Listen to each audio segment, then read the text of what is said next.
What's up mga Lods? This is Master Renz and welcome back to my channel. So sa video ito, manonood tayo kay Goosebumps Top 5 na ang pamagat ay multo sa loob ng recycling booth na nakuhanan sa camera.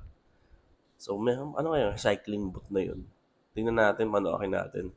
So make sure magsusubscribe kayo dito kay Goosebumps Top 5. So wag na natin patagalin to. Without further ado, let's go sa go! Ang mga videong inyong matutunghayan ay para lamang sa mga taong matatagang loob dahil maaari itong magdulot ng disturbance sa inyong mahimbing na pagtulog.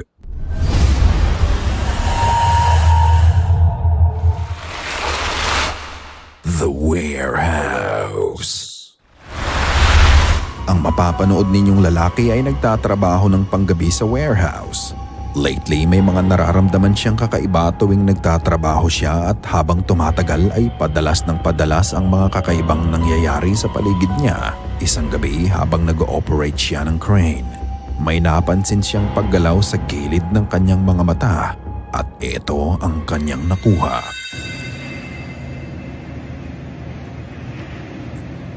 Ha? Naku, patay. Bumukas mag-isa.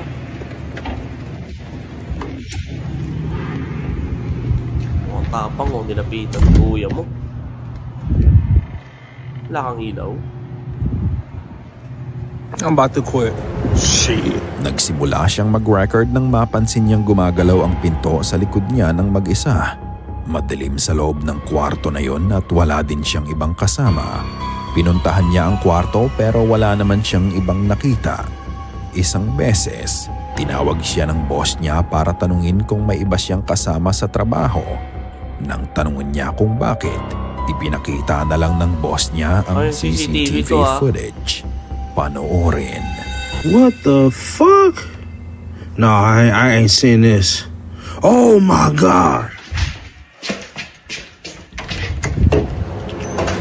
Sa video, makikita mo ang puting outline ng tao na naglalakad sa loob ng warehouse. Bagya pa itong pumanik sa hagdan sa kanan bago ito bumaba at naglakad pa kaliwa. Although malabo ang video, pero malinaw mong makikita ang paggalaw nito. Haunted nga kaya ang warehouse na pinagtatrabahuhan niya o may iba pang paliwanag sa mga nangyayari? Wow. It's fucking insane, y'all.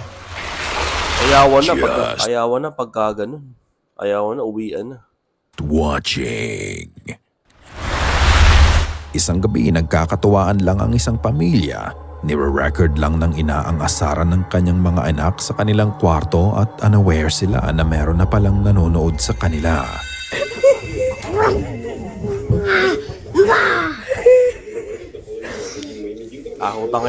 Minumulto na kayo. Sa kabilang kwarto, malinaw mong makikita ang isang babae na may malalalim na mga mata. Maputlang balat, itim na buhok at nakasuot ng puting dress ang pinapanood sila sa kanilang ginagawa. Andun lang ang babae at hindi nga ito gumagalaw o kung ano pa. Sa sobrang linaw nga ng imahe ay iisipin mong may iba pa silang kasama sa kabilang kwarto. Pero hindi nila kilala kung sino to. Maaari ding manikin ang nakitang ghostly figure pero hindi natin masasabi kung ano talaga ito. Did the family captured something supernatural that night? Or is it something else? Ang alam ko lang, kung ano man yon, nakakakilabot ang itsura Kaya nito. nga, oh. In the fog. In the fog. Umaga nang nagmamaneho ang ama ng poster ng video. Ang sabi niya may nakikita siyang shadow figure sa isang parte ng daan. Ayon din sa ama, tuwing foggy ang panahon, doon laging nagpapakita ang anino. Kaya nung araw na yon, naisipan niyang i-record ang kanyang daan papuntang trabaho. At katulad ng inaasahan niya, muli nga niyang na-capture ang shadow figure.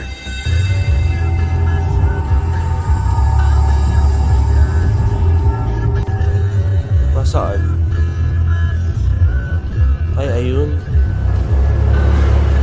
Sa fog, makikita mo ang anino ng tao na parang naglalakad.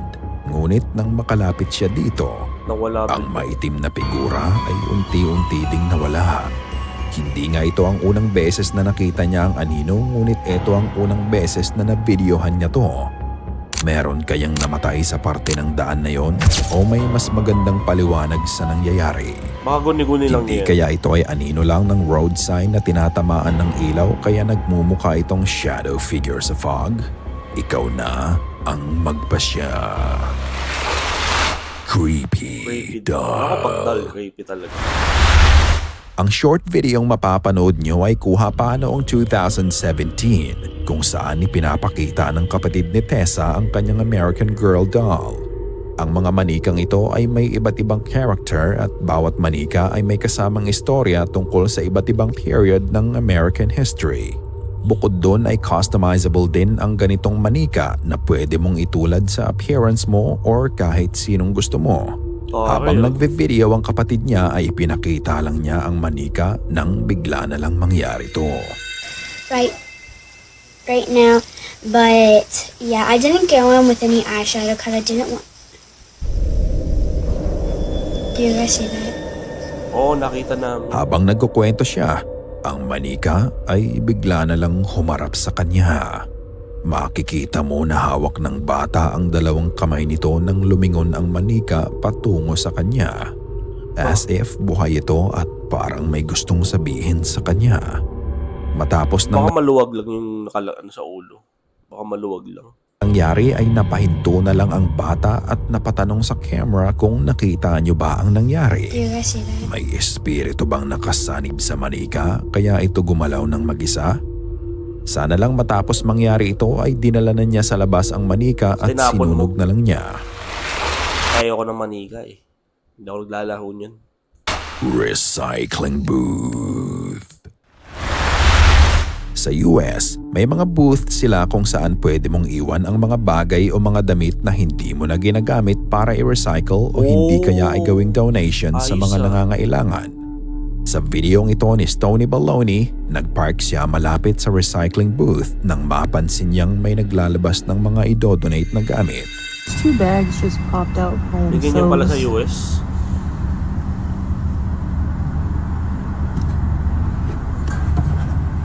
Is there someone in there? Malay ko. I think there's someone in there. Ano mo sabi?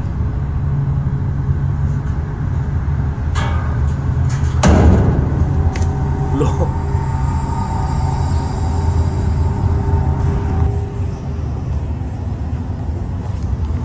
Niluwa nung boot.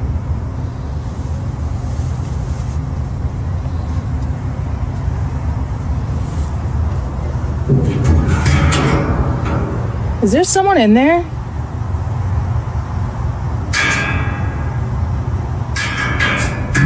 Can't even see.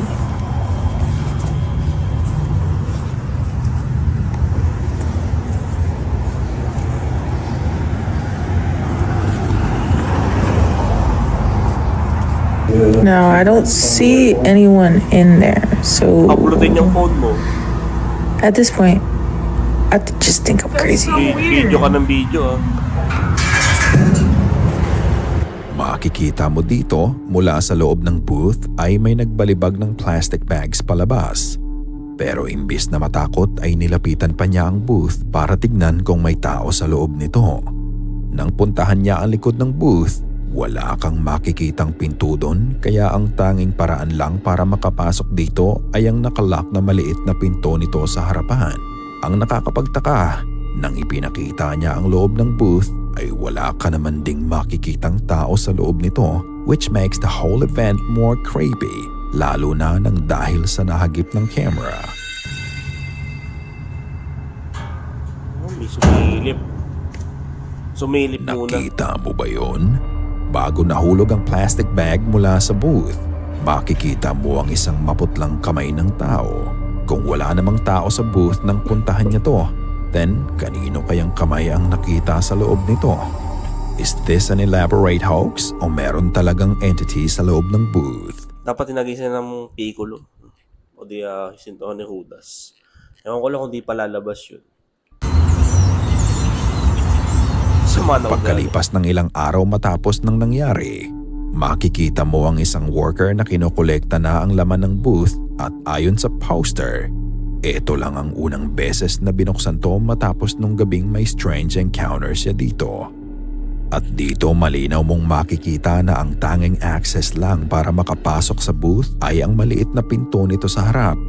Kung ganoon, paano mo ipapaliwanag ang kamay na nakita sa video? Ikaw na ang bahalang humusga.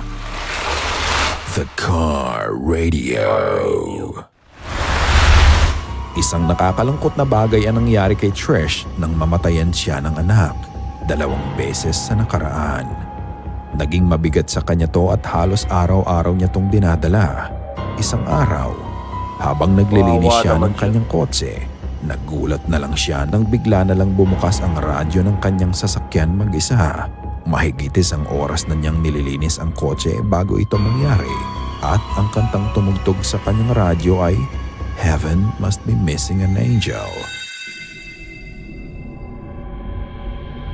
Imumute lang natin ang parte ng video na may kanta para makaiwas sa copyright. Pero inilagay naman niya ang lyrics nito sa kanyang video. Ang akala niya ng una ay nasa bulsa niya ang susi at aksidente niya itong napindot sa bulsa niya kaya umandar ang radyo ng kotse pero wala pa sa kanya ang susi.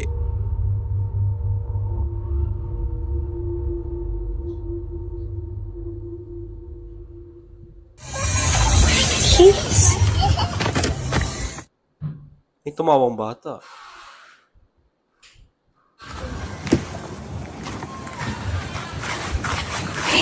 Naglakad siya pabalik sa bahay at doon niya nakita na naiwan pala niya ang susi sa lamesa. Parang hindi nga daw insidente ang nangyari kung hindi isang mensahe. How? How? Matapos niyang i-post ang video na to, marami ang nakisimpatya sa kanya ngunit ang iba naman may napansin ding kakaiba. May bata. Pakinggang mabuti. May tumawang bata. Meron niya. Jeez. Maririnig mo ang tawanan ng mga bata nang lumabas siya sa kotse. Coincidence nga lang ba ang nangyari o talagang nagpaparamdam ang mga anak niya sa kanya? Gusto lang ba nilang sabihin sa kanya na okay lang sila at nagbalik sila bilang anghel para sa kanilang ina? Katulad ng dati, ikaw na ang magpasya. Ikaw na ang bahalang humusga. Jeez. Sana ay kinilabutan ka sa mga Grabe. Kawawa yun si ate. No? Kakaawa yung ganun eh. So yun, subscribe kayo dito kay Goosebumps Top 5. Yan, so shoutout. Talagay ko uli mga shoutout dito, yung mga lagi nagko-comment. So kung gusto mo mapasama dito sa mga sa shoutout na to, mag-comment lang kayo sa mga video ko. So yun, thank you so much sa inyong pagsama. See you in my next video. Mag-iingat po kayo palagi.